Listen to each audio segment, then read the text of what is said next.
صلو علی الحبیب صلی اللہ تعالی علیہ وآلہ وسلم۔ السلام علیکم ورحمۃ اللہ وبرکاتہ۔ کرامت کے متعلق آپ کو آگاہی دیں گے۔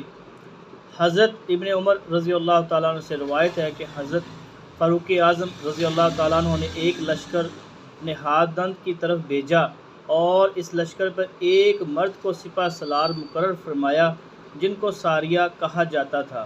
تو ایک روز جب کہ حضرت عمر رضی اللہ تعالیٰ عنہ مدینہ شریف میں خطبہ پڑھ رہے تھے، یکا یک آپ رضی اللہ تعالیٰ عنہ بلند آواز فرمانے لگے، اے ساریہ رضی اللہ تعالیٰ عنہ پہاڑ کی پناہ لو، اے ساریہ رضی اللہ تعالیٰ عنہ پہاڑ کی پناہ لو۔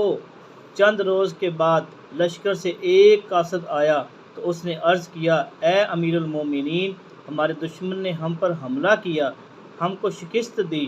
پھر اچانک ہم نے ایک پکارنے والے کی آواز سنی کہ اے ساریہ پہاڑ کی پناہ لو، تو ہم نے پہاڑ کی طرف اپنی پشت کر لی اور دشمن سے لڑے۔ پھر خدا تعالیٰ نے دشمنوں کو شکست دی۔ سبحان اللہ، سبحان اللہ۔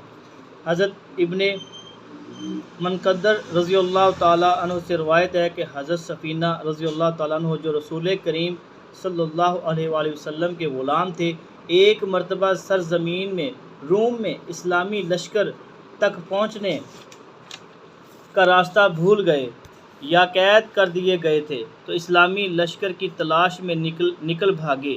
اچانک ایک شیر سے ان کا سامنا ہو گیا تو آپ رضی اللہ تعالیٰ عنہ نے شیر سے فرمایا، اے ابو حارث، میں سرکار اقدس صلی اللہ علیہ وآلہ وسلم کا غلام ہوں، میرے ساتھ ایسا واقعہ پیش آیا ہے۔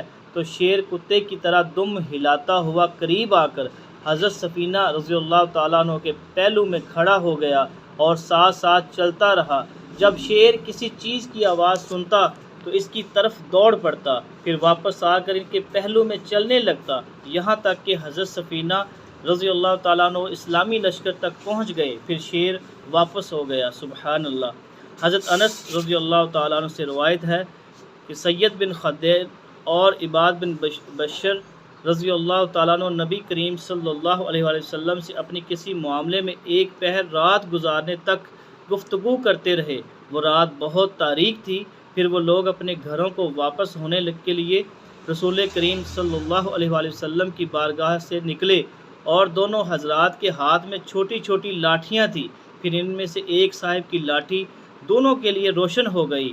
بعد وہ دونوں حضرات لاٹھیوں کی روشنی میں چلتے رہے، یہاں تک کہ جب دونوں کا راستہ علیحدہ علیحدہ ہوا تو دوسرے کی لاٹھی بھی روشن ہو گئی۔ پھر ایک اپنی لاٹھی کی روشنی میں اپنے گھر والوں تک پہنچ گئے۔ ماشاءاللہ، سبحان اللہ۔ انتباہ، کرامت حق ہے، اس کا انکار کرنے والا گمراہ مذہب ہے۔ شرح فقہ اکبر اور حضرت شیخ عبدالحق محدث دہلوی بخاری رحمۃ اللہ علیہ فرماتے ہیں، اہل حق اس بات پر متفق ہیں کہ اولیاء کرام رحمۃ اللہ علیہ سے کرامت کا ظہور ہو سکتا ہے، اور اللہ والوں سے کرامتوں کا صادر ہونا قرآن و حدیث سے ثابت ہے، اور صحابہ رضی اللہ تعالیٰ تابعین کی مسلسل خبروں سے بھی واضح ہے۔ ولی وہ مسلمان ہے جو بقدر